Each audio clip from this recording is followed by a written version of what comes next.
મૂળ તત્વ વિષયમાં ભાગીદારની નિવૃત્તિ એની અંદર છેલ્લે આપણે દાખલા નંબર 3 જોઈ ગયા છીએ. આજના વિડિયો લેક્ચરમાં દાખલા નંબર 4 જેમાં ટૂંકા દાખલાઓ પેજ નંબર 264 ઉપર ચાલુ છે. દાખલા નંબર 4 છે એમ એન અને ઓ 3:2:1 ના પ્રમાણમાં નફો નુકસાન વેચી લેતા ભાગીદારો છે. એમ નિવૃત્ત થાય છે.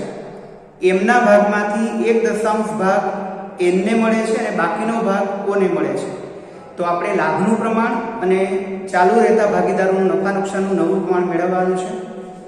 તો સૌપ્રથમ ત્યાં દાખલા નંબર 4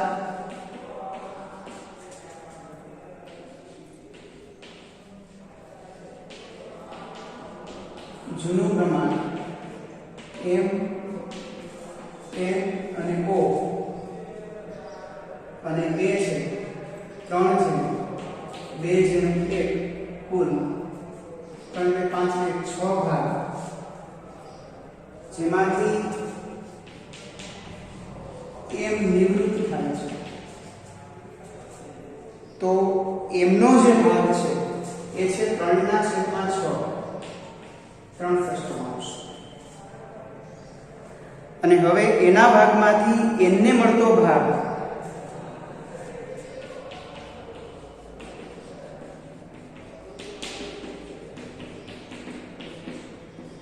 એ 1 છે. તો બાકીનો ભાગ ઓને મળે છે. તો સૌપ્રથમ ઓને કેટલો ભાગ મળે એ આપણે અહીં મેળવીએ કે ઓને મળતો ભાગ. તો એમાં સૌપ્રથમ એમનો ભાગ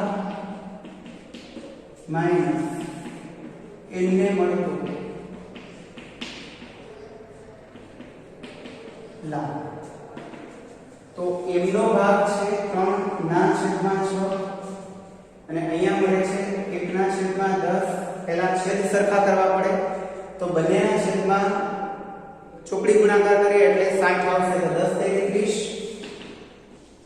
અને 10 × 60 અહીંયા 6 × 6 એટલે 30 - 6/60 છેલ્લો જવાબ આવશે 24/60. આ ભાગ જે છે એ કોને મળતો ભાગ છે, એ એમ ના ભાગમાંથી મળે છે. હવે માનો કે આપણે અહીંયા 60 લાવવા તો છેદ સરખા કરીએ.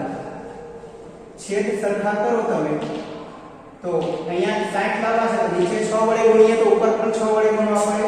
તો 6/60 એટલે આ n ને મળતો જે ભાગ છે એ તમારો 6/60 થશે. એટલે અહીંયા તમારું લાભનું પ્રમાણ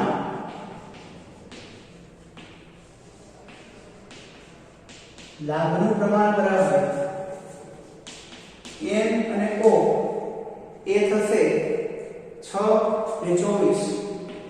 6/24 તો એને 6 વડે ભાગી નાખો તો 6 × 6 અને 6 × 24.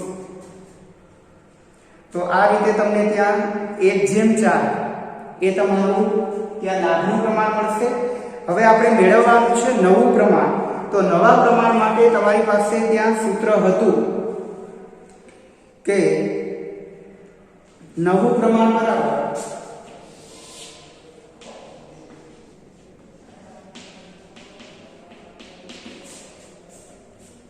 જૂનું પ્રમાણ પ્લસ મળતો લાભ. તો જૂનું પ્રમાણ પ્લસ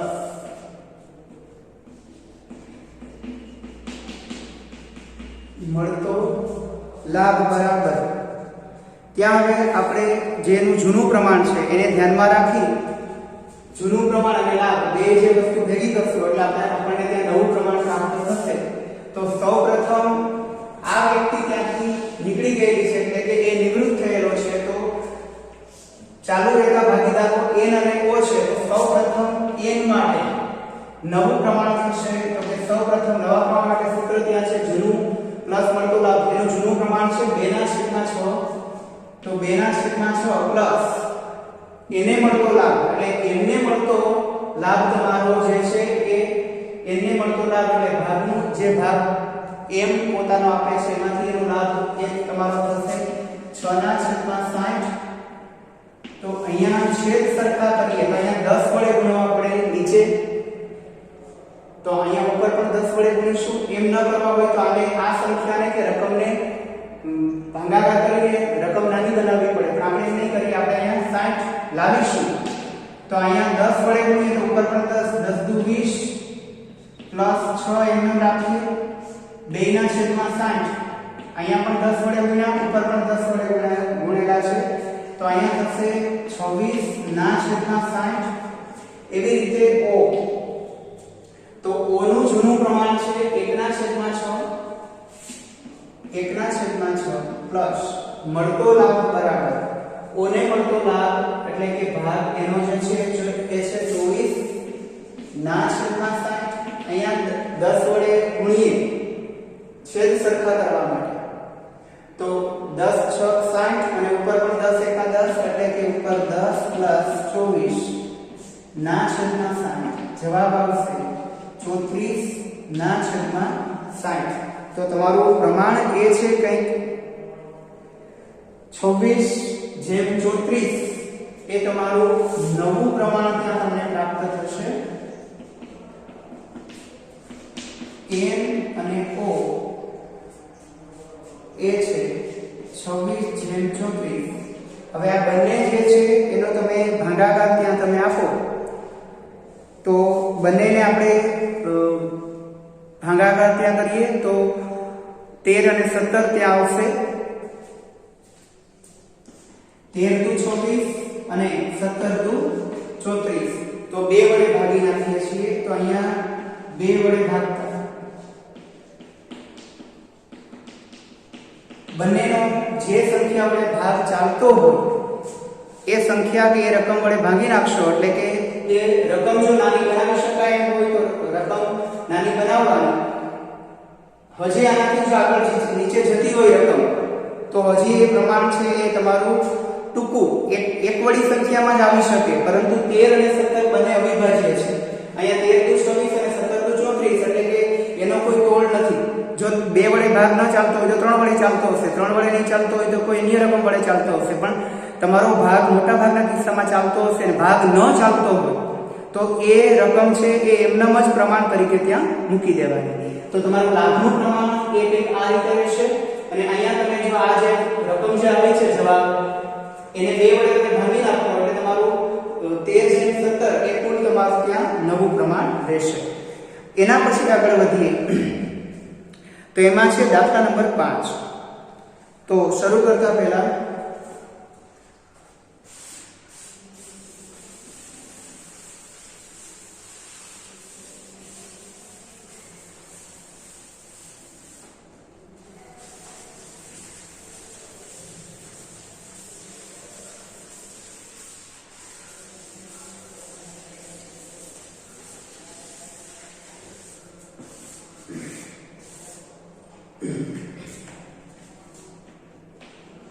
દાખલા નંબર 5 એની અંદર રકમ છે C, B અને D.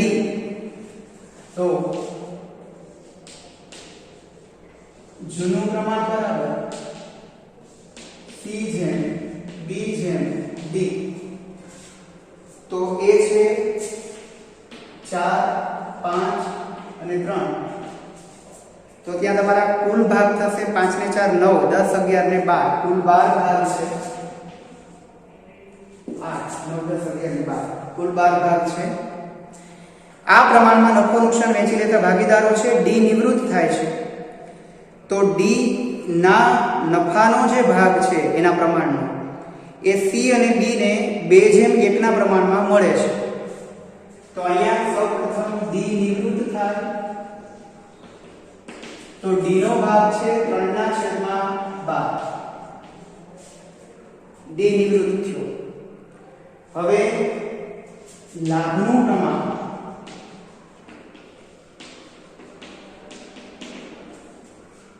એ છે C જેમ B એ છે 2/1 બરાબર કુલ 3. C અને B 2/1 ના પ્રમાણમાં મેળવશે. તો હવે આપણે અહીંયા સૂત્ર નંબર 3 એપ્લાય કરવાનું રહેશે, કારણ કે તમને લાભનું પ્રમાણ આપેલું છે. તો સૌપ્રથમ આપણને લાભ મળશે અને લાભ મળે એના પછી જ આપણે ત્યાંથી નવા પ્રમાણ પ્રમાણે ગણતરી આપણે આગળ વધારી શકીએ. તો સૌપ્રથમ લાભ બરાબર, તો અહીંયાથી શરૂઆત કરીએ તો કે ચાલુ ભાગીદારોનો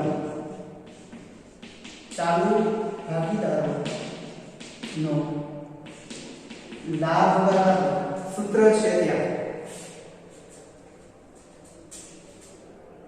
નિવૃત્ત ભાગીદારનો ભાગ એટલે કે ડી નો ભાગ એના ગુણ્યા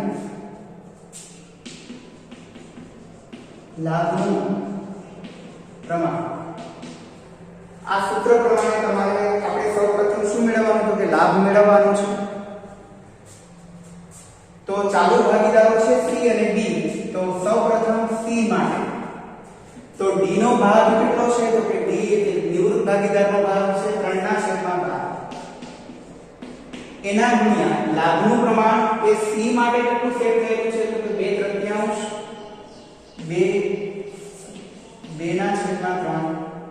હવે અહીંયા ગુણાકાર છે તો સામસામું એ ઉડી જાય તો પણ ચાલે, ઉડાડવો ન હોય તો તંદુ છે અને 12 36 એ પ્રમાણે આપણે વધી શકે. એમ ન કરવું હોય તો 3 ઉડી ગયા 2/12 એમનો રાખીએ. એના પછી છે બી. તો એની અંદર પણ ડી નો ભાગ એટલે નિવૃત્ત ભાગીદારનો ભાગ તમારો એ છે 3/12 એના ગુણ્યા લાભનું પ્રમાણ તમારું છે 1/3 1/3 3 જતા રહે તો 1/12.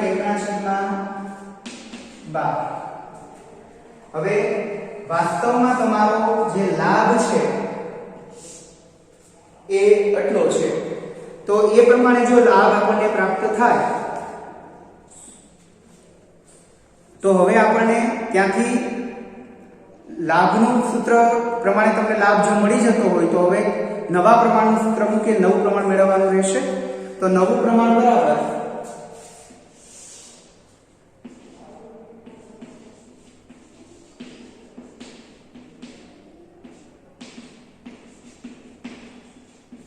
જૂનું પ્રમાણ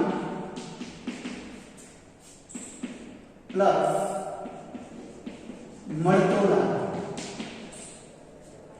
તો આ સૂત્ર પ્રમાણે આપણે આગળ વધીએ તો જૂનું પ્રમાણ તમારું જે છે હવે અહીંયાથી બી નીકળી ગયો છે તો આને ધ્યાનમાં રાખીને તો ત્યાં સૌપ્રથમ સી માટે 4/12 પ્લસ મળતો લાભ છે 2/12.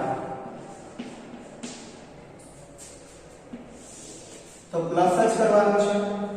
તો 4 ને છેદ પહેલેથી સરખા છે એટલે કંઈ કરવાની જરૂર નથી. તો 4 ને 2 છેદ સરખા ન હોય તો છેદ પહેલા સરખા કરી લેવાના. અત્યારે છેદ સરખા છે. અહીંયા તમારું જૂનું પ્રમાણ છે એને ધ્યાનમાં રાખીને તમારે આગળ વધવાનું છે. તો 4 ને 2 6 6/12 એમનો રહેશે. એવી જ રીતે b બરાબર જૂનું પ્રમાણ છે 5/12 5/12 એને મળતો લાભ જે છે એ 1/12 છે. તો 5 + 1 છેદ પહેલેથી સરખા હોય તો કોઈ કરવાની જરૂર નથી. 5 ને 1 6/12 તો ત્યાં તમારું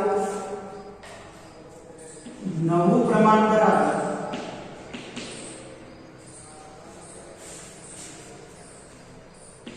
નવું પ્રમાણ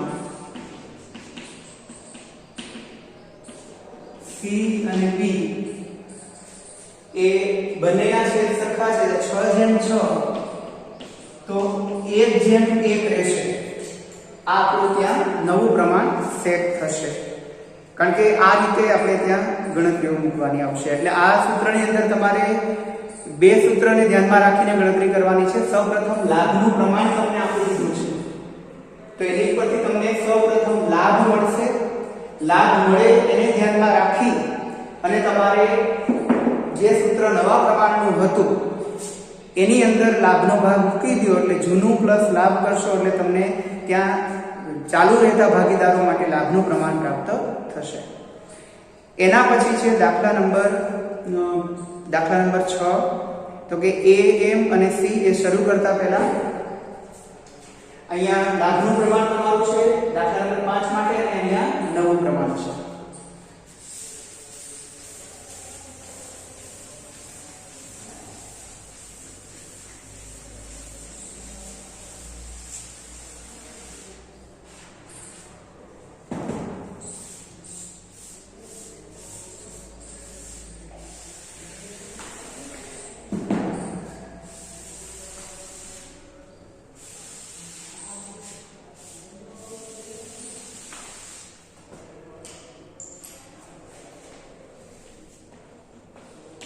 દાખલા નંબર છે 6.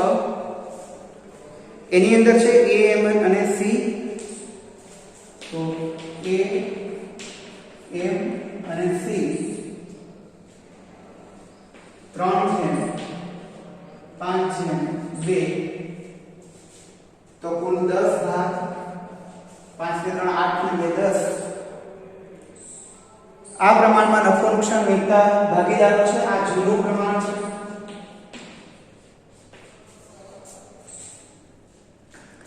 એમ નિવૃત્ત થાય અને એમના નફાનો ભાગ એ આખે આખો સી ને મળે છે. તો એમ નિવૃત્ત થાય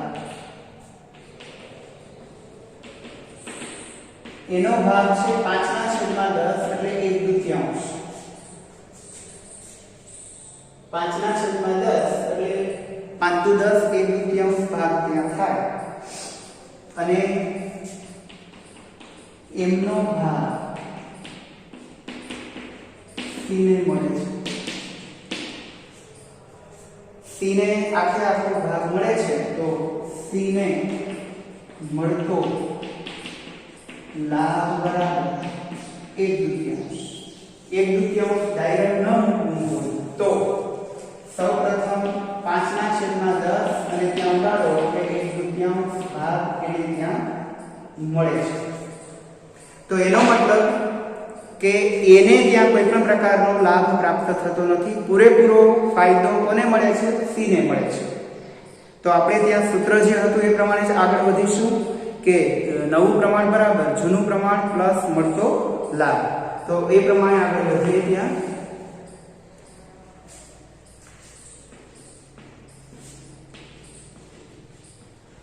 નવું પ્રમાણ બરાબર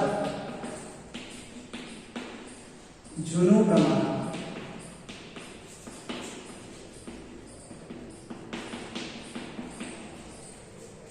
પ્લસ મળતો લાભ. તો હવે અહીંયાથી m નિવૃત્ત થઈ ગયો છે એટલે m નો કોઈ ભાગ નથી. સૌપ્રથમ a માટે તો a માટે જૂનું પ્રમાણ ત્યાં છે 3/10. એને મળતો લાભ એ દાખલામાં કોઈ સ્પષ્ટતા નથી. આખે આખો જે m નો નિવૃત્ત થનાર ભાગીદારનો ભાગ છે એ આખે આખો c ને મળી જાય છે. એટલે કે એનો મતલબ એને કોઈ પણ પ્રકારનો લાભ મળતો નથી.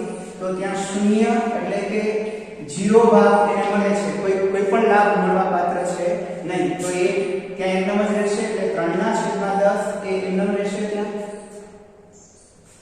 એના પછી ત્યાં આગળ વધીએ તો એ છે c માટે જૂનું પ્રમાણ છે 2/10 અને એના માટે ત્યાં આગળ વધીએ તો મળતો લાભ એ તમારો અહીંયા પહેલાથી તમને આપી દીધો છે. આ જે આખો ભાગ છે એ અહીંયા ડાયવર્ટ થઈ જાય છે. તો એ 1/2 તમે મૂકી શકો. એમ ન મૂકવો હોય તો 5/10 એ મૂકી શકાય. 5/10 મૂકશો તો છેદ સરખા નહીં કરવા પડે. ત્યારે આપણે છેદ સરખા કરવા પડશે. તો છેદ સરખા કરીએ.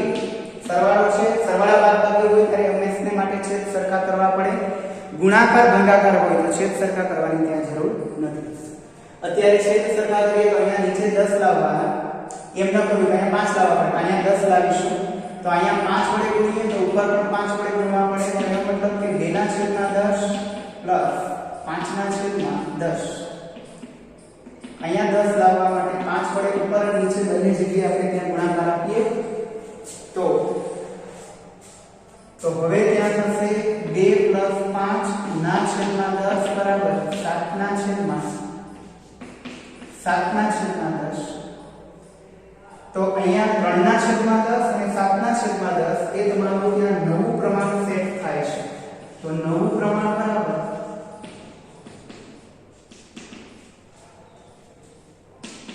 a/c બરાબર 3/7 આ તમારું ત્યાં નવું પ્રમાણ છે તેના કુલ ભાગ થશે 10. આની અંદર લાભનું પ્રમાણ ત્યાં નીકળશે નહીં, કારણ કે એક જ ભાગીદાર છે લાભ મેળવે છે. જો પ્રમાણ ક્યારે નીકળી શકે કે બે કરતા વધારે ભાગીદારો ભાગ મેળવતા હોય તો જ ત્યાં લાભનું પ્રમાણ અથવા તો કોઈ પ્રમાણ નીકળી શકે. એક જ ભાગીદારને બધું મળતું હોય તો એવી વખતે ત્યાં પ્રમાણ નીકળી શકશે નહીં. તો આ રીતે દાખલાઓ છે એની અંદર તમારે 3 સૂત્રની અંદર જ તમામ પ્રકારની માહિતી આપણી સેટ થયેલી છે. હવે હોમવર્કની અંદર તમારે આના જેવા જે શરૂઆતના દાખલાઓ જે છે એ ત્યાં તમારે ગણવાના થશે. તો કે 1 અને 2 ત્યાં ઉદાહરણ નંબર 2 નહીં પણ ઉદાહરણ નંબર 3 અને 4 3, 4 અને 5 એ તમારે હોમવર્કની અંદર કરવાના રહેશે.